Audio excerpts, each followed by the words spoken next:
સમાચાર જામનગરમાંથી કે જ્યાં જોડિયાના માર્કેટ યાર્ડમાં મગફળીની ખરીદીને લઈને વિવાદ થયો।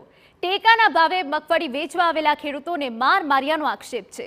મગફળી રિજેક્ટ થયા બાદ ખેડૂતે કારણ લેખિતમાં માંગતા બોલાચાલી થઈ। લેખિતમાં કારણ આપવાની માંગ કરતા ખેડૂતોને ઢોર માર માર્યાનો દાવો છે। જિલ્લા પંચાયતના પૂર્વ પ્રમુખના પુત્રએ માર માર્યો હોવાનો આક્ષેપ। માર્કેટ યાર્ડના સેક્રેટરી સહિત અન્ય 2 વ્યક્તિ સામે પણ આક્ષેપ કરાયો। ફરિયાદ બાદ પણ પોલીસે કાર્યવાહી ન કરતા ખેડૂતની કોર્ટમાં અરજી। પછી ઊંચા અવાજમાં એ પોતે કટાક્ષમાં પાછા બોલ્યા બીજા સાંભળે એ રીતે કે ભાઈ આમને લેખિત જોતું હોય તો આપી દો કે નોકરિયાત તો નવરા છે કે આપણે લેખિત આપવા માટે નવરા નથી। એટલે મેં કીધું પહેલા મારે ખાલી લેખિત જોઈએ, બીજી કઈ વાત નથી। એટલે એમાં એ ભાઈ ઉશ્કેરાઈ ગયા ને સીધી હાથ ચાલાકી કરી લીધી, 2-3 ઠોઠપાટ કરી લીધી, અપશબ્દો બોલ્યા, ગાળો બોલ્યા, ટીકા પાટું, થોડુંક જપાજપ। ઘટના શું બની હતી? ખેડૂતની મગફળી રિજેક્ટ થઈ છે, શું છે?